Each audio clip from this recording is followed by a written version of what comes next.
Welcome to everybody. I'm Dana Young. I am a freelance music marketer. I have a freelance agency called Fred and Augustus. I work with music marketing, management, and artist clients. Work with 7S, Wax Ltd, The Devil Makes Three, Beta Radio, Hayes Carl, William Clark Green, Sir Woman.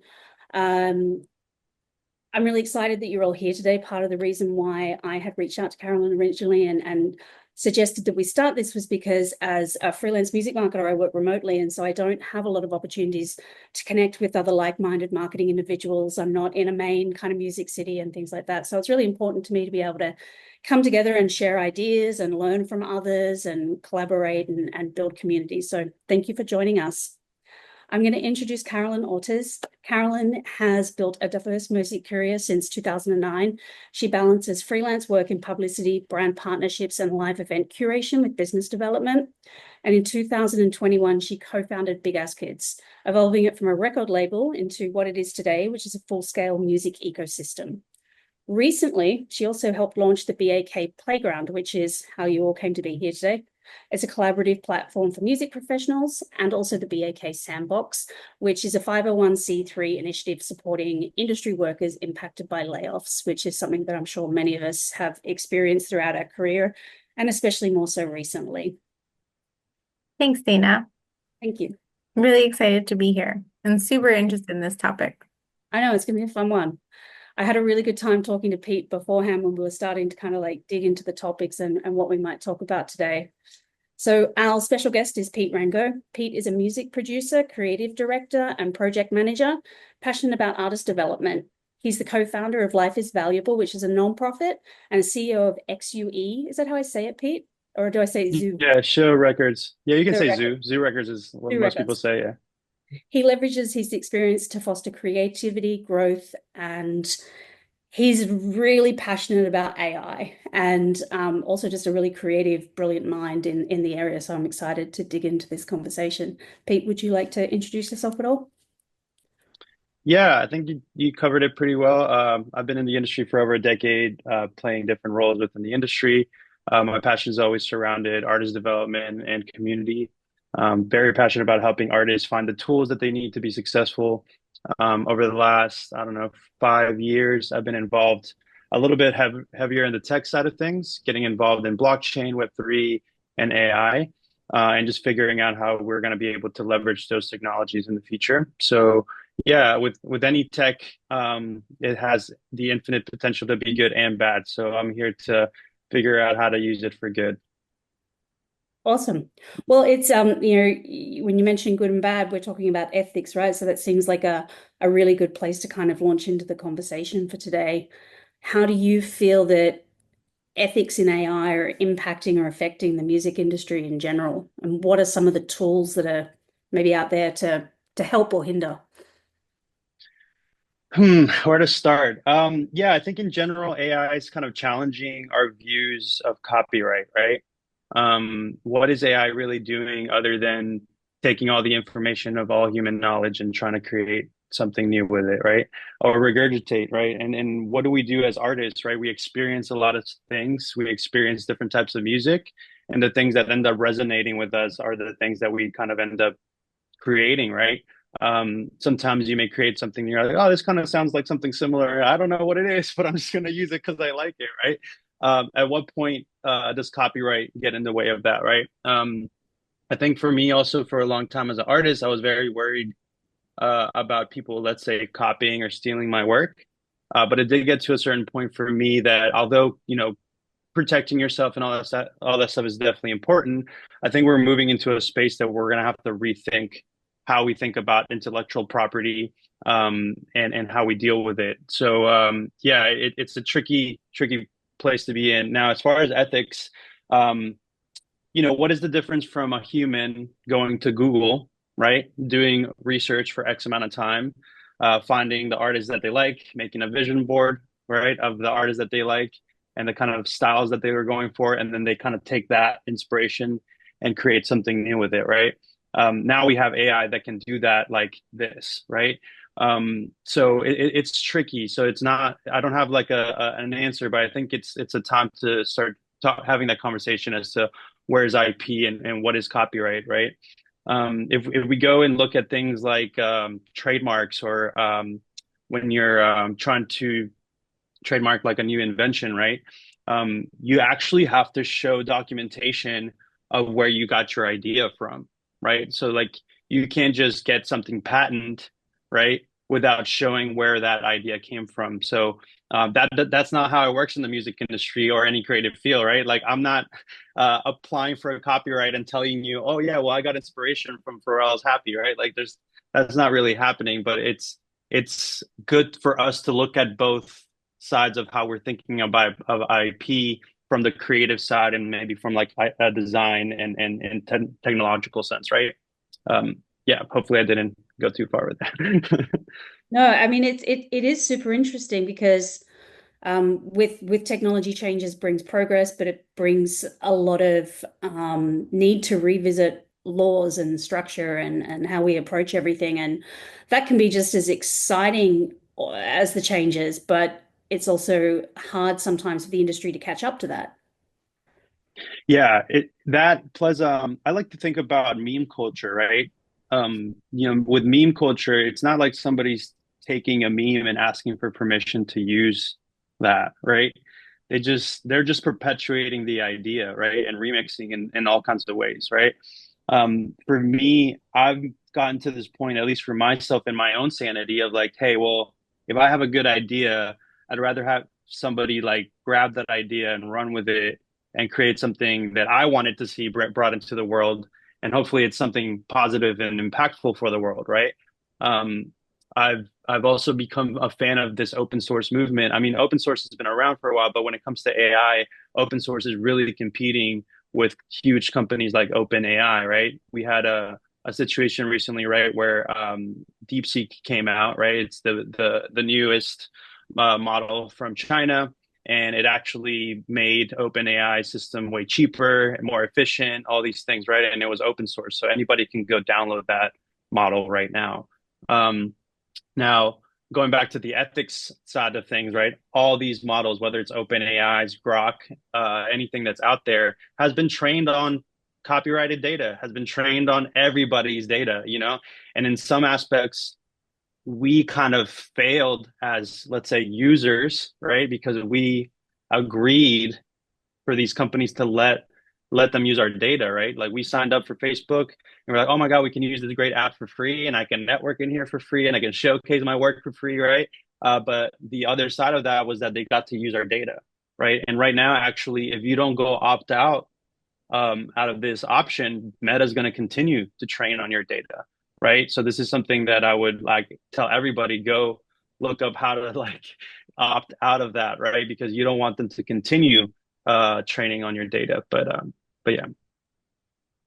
Pete, outside of Meta, are there other platforms that we should opt out of that's kind of taking all of our stuff and using it to train AI? Yeah, I mean, any what we have to think about, right, is that like AI, although it seems new, it's not new, right? Like these companies have had algorithms for a long time, right? And we've gotten to the point that even if we opt out now, they still already have years of our data, right? So any platform right now, like Twitter, TikTok, Meta, anything where you're posting your data or your art, I would just see if they have some sort of way to opt out, right?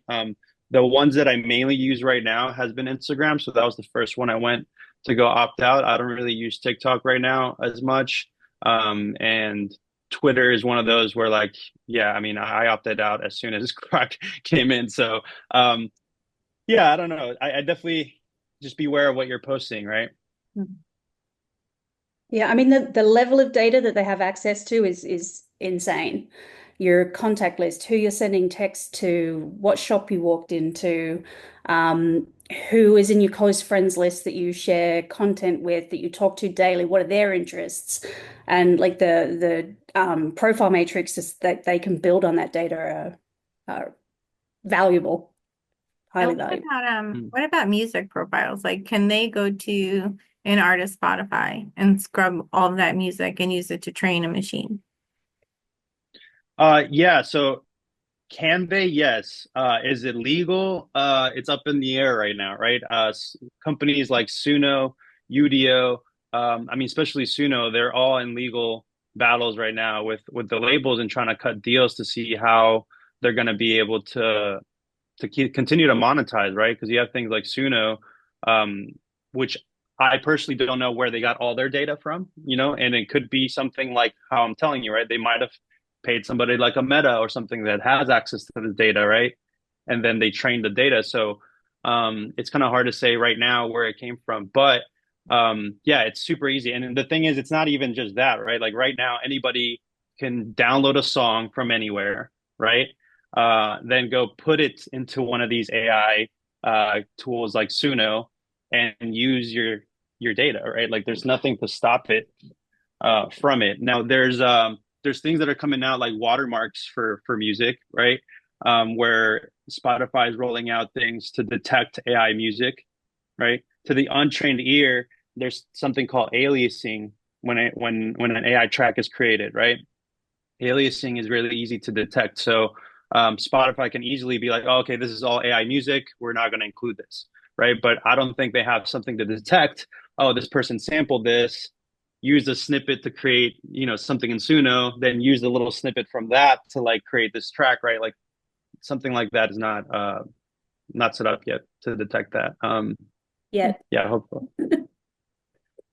Um, Pete, when we caught up before this call, we had like a really interesting conversation about community building and some of the tools that are available in marketing. Um, you touched on the beekeeper experience and the community that you've been able to create there, as well as a documentary called the Jejune Institute, based on community building within an AI experience. Do you want to talk a little bit about those? Yeah, for sure. So like just to be clear, so the Jejune Institute wasn't necessarily related to AI, but I think it helps just think about all of this. So um, yeah, so a while ago I was really interested in what's called ARGs, right?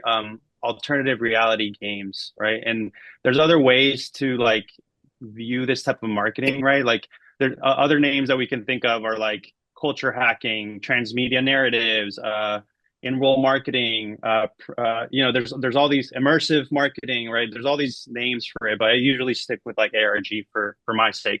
Now, a while ago, there was this collective that created the Jejune Institute, and this was like an immersive game where reality and this fake immersive world were blended, right? And I learned so much as a world builder and like a marketer as to how you can use this for your advantage. Now, like I said, this can be used for good and bad, right? And I'll give you maybe this first good example, and then I'll give you the bad example, right? So with the good example, we had this art collective that wants to spread this message through their art, right? So a group of artists, all kinds of different artists, got together and created this world called the Jejune Institute. Now, the way that they started marketing this was they put up posters all over downtown San Francisco, right? And these posters claimed really outrageous things, right? Like, oh, we discovered how water can heal you, and like all these really ridiculous claims, right? So it takes a certain type of person already to engage with that, right? So you take the phone number, you call the phone number, and you're met with this voicemail that's like, "Hey, welcome to the Jejune Institute. If you want us to keep discovering the wonderful things in life, you should show up to this place at this time, right?" Again, a certain type of person to kind of push through to that, right? Now, let's say you end up in downtown San Francisco to this building that you were invited to. You get there, you get given a key with a map, right? You're like, hey, I'm here to see the Jejune Institute. They give you this key. They tell you to go to this floor. You follow the map and you end up in this room that has a video, right? And this video is kind of like an introduction to this world. Um, Again, it's giving you the back history of this world, what they're trying to accomplish. And at the end of the video, they're like, hey, if I were you, I wouldn't look at the drawer on the left, right? So you instinctively are like, okay, let me see what's in this drawer. And it's a scavenger hunt to get out of the building, right? So now you're trying to get out of the building through this game. And as you're exploring the rest of this game, you're presented with things like a sculpture, like a real sculpture that's in downtown San Francisco, right? And you're starting to get presented with these clues that make you question whether this is just a game or this is like a real story or like a real, world that we're jumping into, right? Now, there's so much to learn from that in general, right? But just to kind of like fast forward through this, at the end of this game or this experience, it all kind of culminated with like a conference, right? And everybody that participated got invited to this conference. You show up to the conference, and they're like, "Hey, thanks for participating in this game. This is game over. This was a game. Thanks for participating." And the reactions were very interesting, right? Some people were very like, "Oh yeah, I knew it was a game. This was awesome. We love you guys." Some people were like really upset that it was fake, right? And then other people were really upset that the game was just ending, right? They're like, "Oh man, like I really like just whether it was real or not. This was so much fun, right?" So a lot of like interesting things there. One is like, yeah, do you as an artist want to create a never ending game or a never ending thing where people like engage all the time? Um, and then other thing is like, what are you doing as a world builder to onboard your community in an immersive way, in a way that feels personal and engaging? But then also, how are you maintaining that world and how are you evolving that world and all that? But that's the Jejun Institute. There's been a lot of like interesting games, let's say, like that. Halo 2, if you guys are familiar with the Xbox game Halo, when they released Halo 2, they had another marketing campaign called I Love Bees, which was kind of similar. But the way that this worked was there was a website and people had to find codes and puzzles within the website. And that all culminated in like a group of people having like these codes that they had to go to different payphones to go listen into the payphone and hear this code to unlock another part of the website. So you can see this can get really immersive and really deep, depending on how far you're trying to take it. Right now, you brought up my project, The Keepers. So yeah, last year I was curious into experimenting a way to use this kind of marketing techniques. So I had this song called Honey, and I wanted to think about some immersive way to experiment with this ARG type of marketing. And obviously, I was experimenting with AI tools. So I'm like, okay, let me create like a fake cult, right? So I created this fake cult called The Keepers. Is a cult that worships bees, honey, and preserving wisdom. And while I was creating this, at first I started very obvious that these images were AI, right? Very outlandish images of people just like consuming honey and bee images, right? And in the midst of that, I started converting it into a little bit more of a real feeling, right? And things started happening in my life in general that made it easier for me to immerse people into this world that I was creating, right? Like I found out my neighbor was a beekeeper, and in front of their house there was a sign that said TK's Bee Farm, and TK happens to be an artist that I'm working with, right? And TK is also the initials of the keepers, right? So it just kind of lined up kind of perfect. So I like took a picture of it, I posted and shared it with people, and people were like, "What do you mean you found their keepers like Honey Bee Farm?" And the following week, I went to a hotel in Boston, and this whole hotel was themed like honey and bees and pentagrams, like all this stuff. I was like, "Yo, this is kind of crazy." So I started taking video of the whole hotel and started sharing with people on my story, like, "Hey, I got invited to the Keeper's Temple. As you can see, this is how they decorate their hotel and whatnot." And then people really started reaching out to me like, "Yo, who are the keepers? Like, how can I find out more information? Blah, blah, blah." And I usually would just send them to like my website where it had the keepers and the song and a way to collect pieces of the story, right? But yeah, that was a really cool experiment. It made people think about wisdom keeping, right? Like a lot of the conversations that were started that of people that reached out to me were very interested in just wisdom keeping and preserving bees or anything like around the theme. And it definitely helped us get close to selling out the song that we were selling at the time. And this was through like Web3 blockchain stuff. So yeah, that's a little bit about all those projects that you brought up. Let me know if you have any questions or if we need to dig into anything. I just love that story because it's so creative and it's niche as well. It's a really creative niche way to build a community and engage with an audience in ways that I think that not everyone in marketing is thinking about necessarily. I'd love to talk a little bit about some of the tools that you're using for music marketing and that are AI in general? I mean, the obvious one is ChatGPT, but there's many, many more beyond that. Like, what are some of the tools that you're enjoying using or that you recommend or? Yeah, for sure. Maybe right before I go into tools, we can touch on like this last, I believe it was Burberry campaign. But Burberry did a campaign where I think this is kind of the direction where marketing is going in general, right? They might not create this whole immersive game, but they are creating the worlds to immerse you in. And instead of telling you like, hey, look at our new jacket and 50% off and whatever, they're just showing you the story and how that jacket is being used throughout this story rather than pushing you like this new jacket, right? So they created a short film. They divided that short film into different segments, and that's what was used to promote this campaign, right? Now, as far as like marketing tools, man, I'm using so much stuff. Because I've been in the Web3 space, I've met a lot more developers. So it's been really interesting to see what these developers are creating. But anyways, there's this one tool I'll tell you guys about. It's called Recoup. I can probably share my screen to show you this. Okay, let me know if you can see my screen. Yes. Discord? No, wrong screen. Let me see. No, stop sharing. Let me see. Should be that desktop. Oh, okay, here we go. Okay, can you see this? Yes. So Recoup is a pretty cool tool. It's in beta right now, but I think in general, I think it's great because what it's doing, it's giving you access to data that you usually as an artist or a user of social media don't really have access to. So this creates an agent that analyzes your different social medias or whatever, and then gives you insights into that data, right? So in here, I've logged in, right?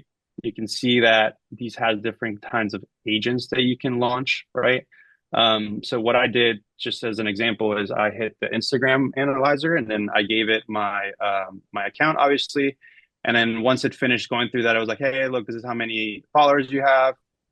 We've analyzed your 100 most recent engagements. So it basically scraped my Instagram and analyzed any data that it could find of it. And it saw that like, here's some of the reports. And now what's funny is that this is a little different from like the first report I did like a month or two ago, right? Like what the report that I initially did saw that I had a lot of people that were interested in like food content. I was like, oh, okay, maybe I start making some food content. But obviously, as I've been like posting a little bit more and like engaging more with my followers or whatever, you can see it's kind of like moved a little bit since that initial report, right? Positive Vibe Tribe, Inside Commentators, Future Focused Fans, Creative Collaborators. So like you can kind of see that I've taken that initial report and been like, oh, okay, I need to like tweak a little bit because this is kind of the audience I want to go towards, right? But yeah, from here you can generate these different reports. So like I could let me just do something like this one. And obviously I would have to pay for this because whatever, but this is a great tool. I was using it because it's been free for me, but I guess for now I gotta unlock it. But $20 a month to get access to your data, and you just do this like one time, I think it's great.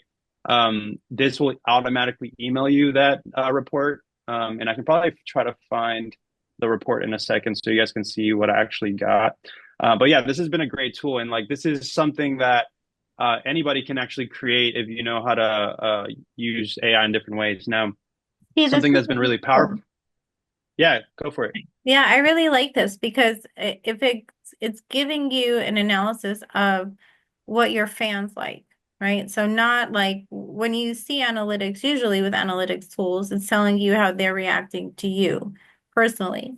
So this has nothing to do with you at all, and is telling you like this group of people that follow you, half of them like cooking, half of them like XYZ, so that you as an artist or a marketer can then create content that is authentic to the people that follow you, but not necessarily authentic to you as the artist, right? So I do think that if you're going to use this, you also have to remember authenticity is still key, right? You shouldn't use this and exploit people because you know what they like. It still has to be authentic to you as an artist.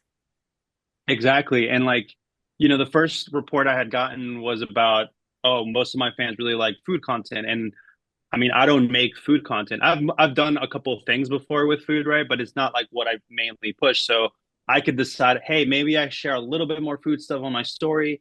maybe on if I do TikTok, since it might be more raw, I might do a little bit more recipes or whatever for fun over there. But that's not going to become like my main identity, right? Like it wouldn't make sense for me, right?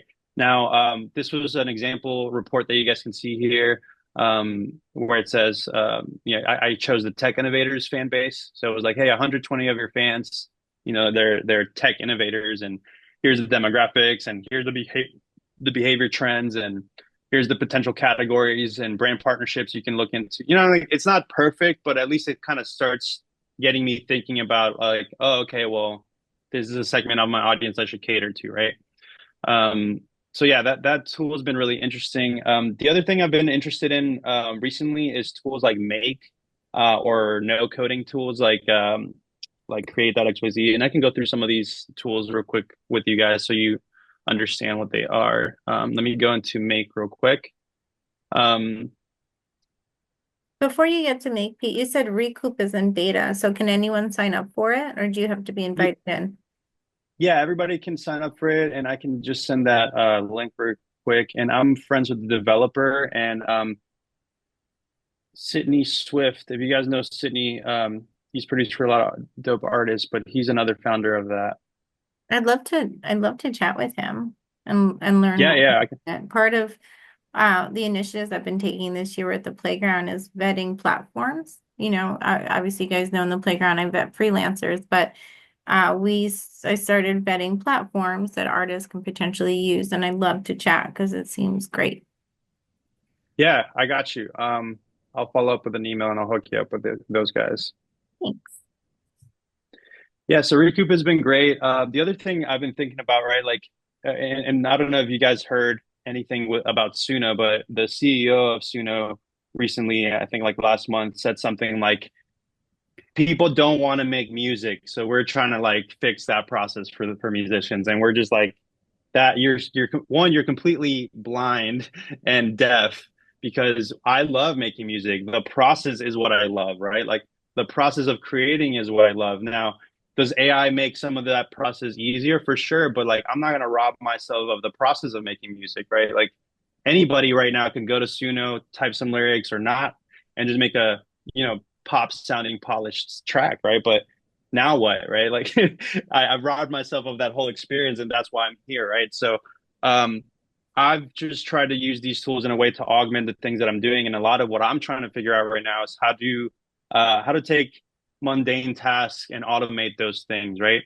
So to give you an example, we're using this platform called Make. Let me go ahead and share this. Let me see. Okay.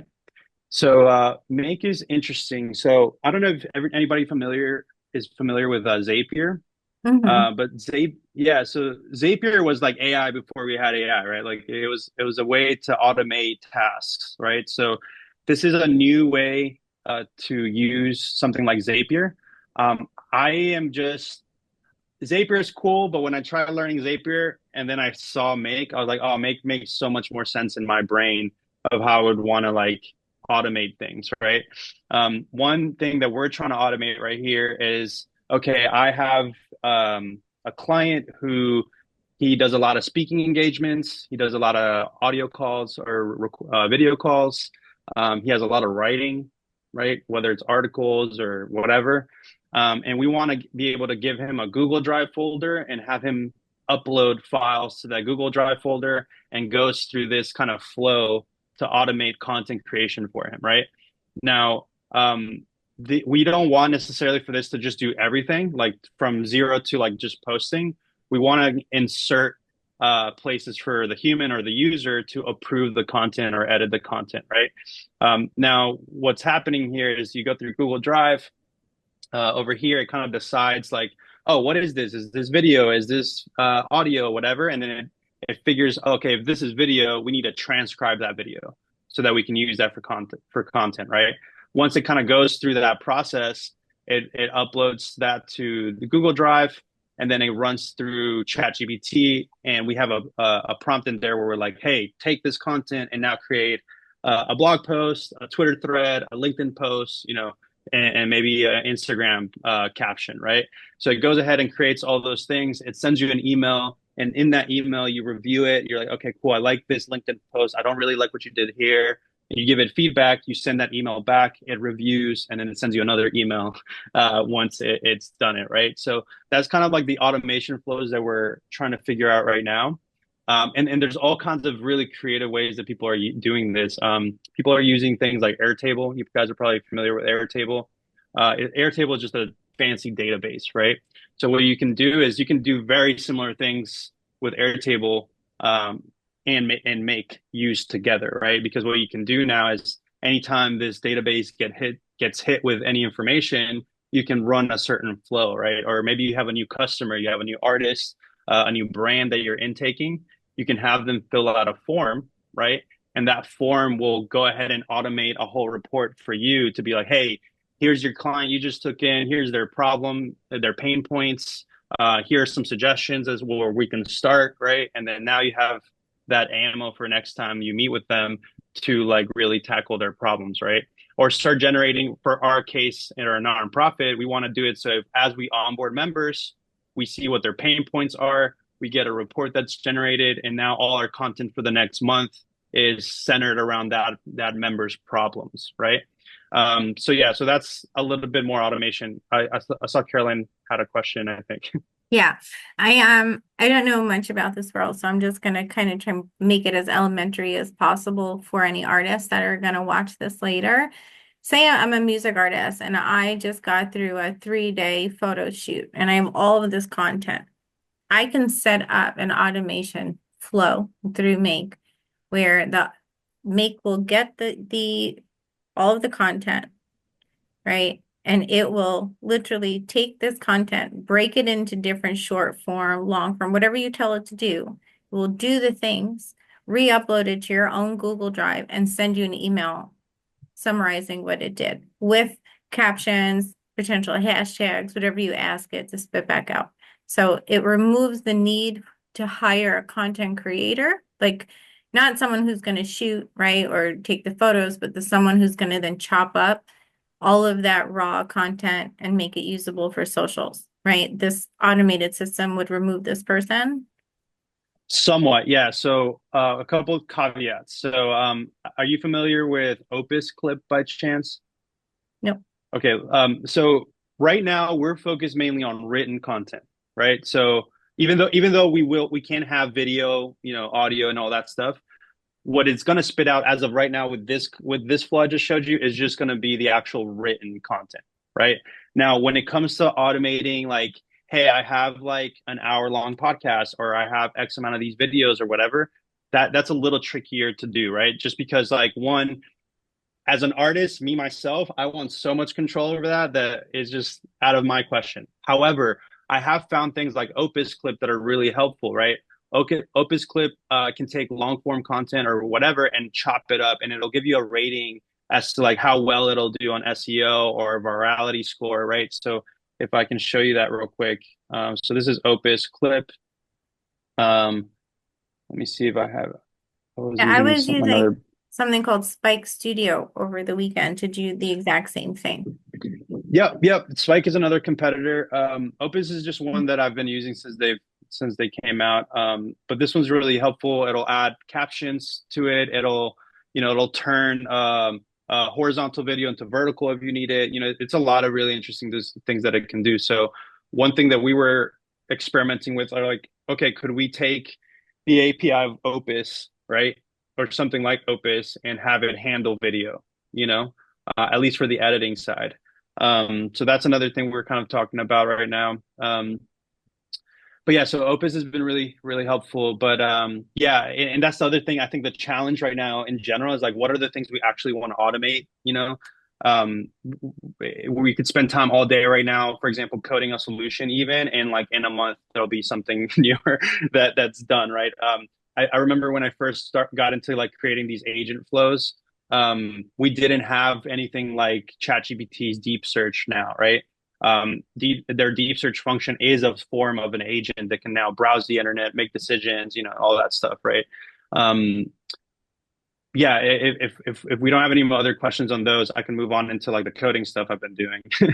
Well, I want to stick with tools for a second because I think Yeah. with AI, what I'm realizing is that there are so many tools that come out, and someone put me onto the website. There's an AI for that.com, Yeah. which I Yep. love because, like, oh my God, had no idea all these things existed. And they have a really cool newsletter that you can pick and decide what kind of AI tools you want to get updated from. So that to me is a great like newsletter platform. Are there any other resources, newsletters, that people should subscribe to stay on top of the latest and greatest with AI, particularly for music? Uh, yeah, so as far as for music, I haven't signed up for one specific. However, what I do have that I'll share with you guys, let me see if I can pull it up. Um, I have this tool. This is a tool that I had made just for somebody just starting to get into AI stuff, and they want access to like prompts and like a couple people to follow on Twitter and like things like that that could get you started. So I think that's a good just general resource. And then there's other AI like newsletters that I can say. Let me pull it up real quick for us. That's really helpful. Uh, Thank you. yeah, of course. I'm I excited really about like. Yeah, no, this one's great. I will look into Brian Freeman. Brian does a lot of writing in this space of like AI, but also just media in general. Um, the other thing I would look into is the deep view. This isn't necessarily artist centric, but it keeps me pretty up to date on AI news. what is Um, that one's called the Deep View, and the that's on Substack, I believe. I love Substack. Yeah, Substack's great. And in general, here's the cool thing, right? Is that right now we have newsletters we can sign up to. Right now, you could technically create an agent where on a weekly or monthly basis, it'll just run a report and email you the latest trends, right? That have to do with you. So like this is what I mean of like it's kind of hard for me to try to build things right now because like things are changing so fast. And I brought up the coding stuff, right? Because I think that's where we're moving, right? Where I as a creator don't have to necessarily depend on platforms anymore to like create my website or show you an innovative way of presenting my work, right? Because we have tools like Cursor, Create.xyz. We can explore a little bit because I think these tools are really powerful. Give you an example, right? I spent some time back in 2020 developing relationships and content with certain apps that were newer at the time, right? Um, as I developed this, these apps kept changing, right? Because it's a new space. They're obviously just trying to find what their product fit is. But as they've developed that, it got to the point where like 2 weeks ago, I checked my content and it was like gone. Even though it's on the blockchain, it's not showing up on their website because they've just changed things so much, right? So that again made me frustrated. I'm like, yo, there has to be a better way for me to not have to depend on these sites. All they're really doing is just like posting my work, right? Mhm. I've been looking into things like Cursor, Windsurf, and Create.xyz. I think we should look at Create.xyz real quick because I think this has been probably the easier tool for people to use. There's other ones that I can show you like OV, but I'm going to start with Create.xyz real quick. So if you go on here and the possibilities are just endless, it just comes down to what you want to build. So you got a new project over here. And like, let's say want to build a new streaming platform, right? So let's say, hey, I want to develop a new streaming platform like Spotify. I want to make sure users have access to valuable data. Let's say artists. Artists have valuable data and are able to upload their tracks with all relevant metadata as well. Let's just start there. And let's say I want the colors to be, I don't know, red and white. Sure. So this thing's going to start analyzing what we need and it's going to start doing it. So like to give you some background on this. So when these tools, these coding tools were first starting to come out, I had to like talk to it. You know, when I first coded with ChatGPT, for example, I had to talk to it, get the code, put it into another thing, you know, do a whole bunch of iteration through there. And this is me not knowing how to code. So it was obviously a lot of debugging and figuring out what's going on. With tools like this, it already has an agent within it that knows how to code. It knows that, oh, okay, well, he wants to do this. So we first got to set up a database. We got to do this. It just knows the steps, right? And then if I want to edit a certain part of it, it's easier for me to be like, hey, can you edit the browse page, do X, Y, and Z, rather than me taking a snippet of code and moving it to my platform, right? So right now, it's going ahead and it's creating the new Spotify streaming page for us. So it's it created a sign-in page, the layout, log out, the sign up. It's already finished the music player. You can probably maybe see it if it's already built it. You can see it down here. Pete, who What's up? owns what building here? Yeah. Who owns what? Who owns it? Not who Uh, owns not who owns create that, but like if you Hmm. put prompts in and you create a site and you publish it, who owns it? Yeah. as of right now, supposedly I own it after it's published, right? Now again, this is why we're kind of in the Wild West, right? Like I very specifically said Spotify. I could have just been like, hey, build me a streaming player, right? And it'll probably do the same thing. Um, Now, obviously, I'm not gonna go build this, and if I were actually building a streaming platform, I probably wouldn't have started with like, hey, build me a Spotify, right? That's definitely not the route to go, but it's helpful for it, right? Um, yeah, it's almost done with this. Yeah, I think this is just in general where we're at of like the Wild West with AI tools, right? Like who owns things? So like the way that I'm approaching things is I'm just making sure that any AI that I am using and I am creating things with that is being used for something impactful or useful for the world, right? Like the thing that we're building for our nonprofit, that's going to become an open source thing on GitHub where anybody can fork our code and go create their own platform with it, right? So we're just trying to make sure that as we're using these tools, we're making it open source or available for other people. So right here, we can see it's finished all these pages. Here's our homepage. Here's our artist dashboard. Here's the way to browse through the tracks. Here's an artist header, right? So it's created a good amount of stuff in just a few seconds. Wow. So now that it's Yeah. built it, like, do you take the code? Like, how do you actually condense all these different pieces and turn it into a DSP? So, one, I haven't built the DSP, so I'm not sure. However, right, you can definitely publish this. The other things that I'm learning in general of coding and all of that is databases, your cloud storage, you know, how do you secure the data, all those things. So, um, that's kind of like the part we're in now. Mhm. There's solutions like Vercel, right? I use Vercel all the time when I code something on Cursor. I move it into Vercel to deploy, right? So it's like a workable MVP, and it'll have a real database, and it'll have real cloud storage. But is it the best way it could have been built? Is it the most secure way it could have been built? That's kind of up to us to get it to that point, right?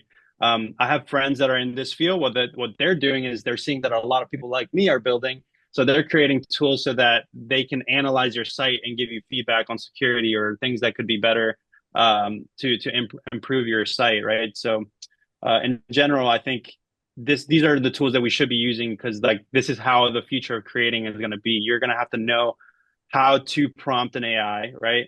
So prompt engineering has been at the top of my list since AI kind of first came out, right? Like understanding how to prompt an AI and get exactly what you're doing. And then something that's become really apparent was, oh, if I'm gonna work with a brand and they're gonna want to use AI, they really have to have their documentation like nailed, right? And that means brand guidelines, examples of your writing, you know, anything that's a document that we can use to I don't know, just improve or get more accurate results for you, right? This is so interesting. I think we should talk, if it's okay, Dana and Pete, a little bit about like AI with music production, because I think that's something that's really interesting to the people in the Play.Ground community. It's come up a few times in calls with artists that have had. How does AI affect production, songwriting? Like, what does that look like in 2025 and beyond?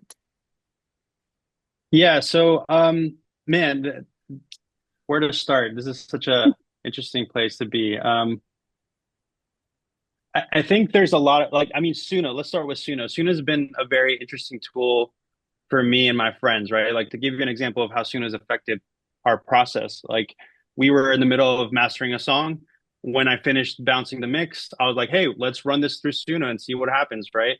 Suno has the ability to extend your song, and it also has the ability of remixing or covering your song, right? So I can take a hip hop track that I made and I can get it to do a country version of it, right? Very interesting how I can just like interpolate that. Now, we ran this song. It did something to the outro that we're like, wow, that was really cool. So instead of us just like taking the snippet and adding it to our song, we just went and took the suggestions that it made and we recreated those suggestions into our music, right? So that's kind of how we used it in that sense. I had another case recently where this artist had made a beat, lost the session for that beat, so he didn't have the stems for that instrumental. So he came to me with these stems that were AI separated, right? Which is fine. It sounds decent, but you're going to have problems in general, right? Just quality, aliasing, all these things. Now, what I was able to do is I was able to get the bass sounding good. I was able to recreate the drums, but the guitar was something that we just really liked the feeling. So every time we recreated the guitar, it just didn't feel right, right? So what we did is we ran a snippet of the guitar that we did have on Suno. It gave us a loop of an actual guitarist playing the loop with even better licks that we could have probably imagined at the time. And we took that and used that as the bass loop for that guitar, right? Um, the other ways that people are using this is I have friends that are songwriters, right? And they have a hard time sometimes placing records with artists because I think a good amount of, especially artists that are newer to songs being pitched to them, they're not used to hearing another person, sing a song or rap a song, and like they can't imagine themselves singing or rapping that song, right? So what some of my songwriters are doing is they're taking songs that they've written and they're like, yo, this would sound better as a female. They go and replace all their vocals to a female vocal, and then they go pitch it to a female artist, right? There's other things that you could do, which are a little bit more questionable, but there's models out there to make a Drake voice or to make a Doja Cat voice. So in some sense, if you're pitching something to Doja, it would be beneficial for you to show the song as Doja would sound like, right? It would just improve your chances of landing that placement, right? So yeah, that's a couple of the ways that we've been using AI. I've been using AI a lot more for visuals. I haven't been using it a ton for music. There's tools like 11 Labs as well that are really interesting. 11 Labs is now able to give you a sound effect on demand, right? So I needed a crowd cheering, so I typed like soccer field filled with chants and gave me that. I was working on a movie recently that I needed a sound effect of somebody sliding off of a bed and hitting the ground, right? And I literally prompted that, gave me the exact sound I was looking for, right? So yeah, so these tools are coming. Another example is right now I'm working with this person who is working with Udio, which is another Suno competitor, and they're looking into tools to integrate into your DAW, right? So if you're in your DAW, meaning digital audio workstation, so if you're in like Pro Tools or Ableton, right? Soon, instead of being like, hey, I take out all the silence in these spots, or hey, I want you to fade this in and add reverb or whatever, you'll have the tool where you can just type it in and like have that done. Now, for me, that's super useful, right? I don't necessarily want the AI to just write a song for me. I want it to like do these actions that I needed to speed up my workflow, right? So yeah, these things are coming. And if you have any specific places you want to go from all those things I just brought up, let me know. No, I think that's really helpful. I love anything that helps an artist monetize, and if it can help songwriters pitch their music to different artists easier, I like that. It doesn't feel like proprietary in any way. It just feels like a sales tool. Pete, I think all of this knowledge you have is so incredible, and thank you so much for sharing it. Yeah. Yeah, Super no, of passionate. course. It's really exciting. Yeah, About it. Mhm. Well, let me ask, AI in marketing, thrilling challenge or thrilling opportunity or terrifying challenge? I think both. I think in some aspects, there's this theory called the dead internet theory, right? That kind of speculates that we will get to a point where majority of the content that's online is all AI generated, right? And that's kind of terrifying to think about, right? So I think we will start moving towards spaces that feel more human soon, right? You might like Instagram might get to the point where you're just seeing so much AI content and you're like, I'm over it. I'm gonna go somewhere else, right? I mean, it's even interesting for me to see AI going towards, or sorry, Meta going towards that direction of like, hey, we're gonna like really push AI content and push AI agents and like all this stuff, right? Very interesting move in general because I would think Meta as like a people person, people first platform at first, right? Wouldn't go that direction, but they're definitely enabling it. So yeah, I don't know. I think we're definitely gonna get to a point where like I'm getting to that point where I really resonate being involved with communities that are outside of Instagram, right? Big.Ass.Kids being an example of that. There's been plenty of other communities that I'm a part of that they just have their platform, whether on Discord or site or Circle or whatever, and that's where I'm getting my value from. Um, Now, I think marketing AI for marketing can be very useful, right? But it could also be a detriment to your brand. If you start leaning towards letting everything be dictated by AI, is that really you now, right? Mhm. And you can clearly see when something's very AI generated, right? And that could hurt your brand in general, right? Yeah. Now, for my own brand, I've used AI for visuals all the time, right?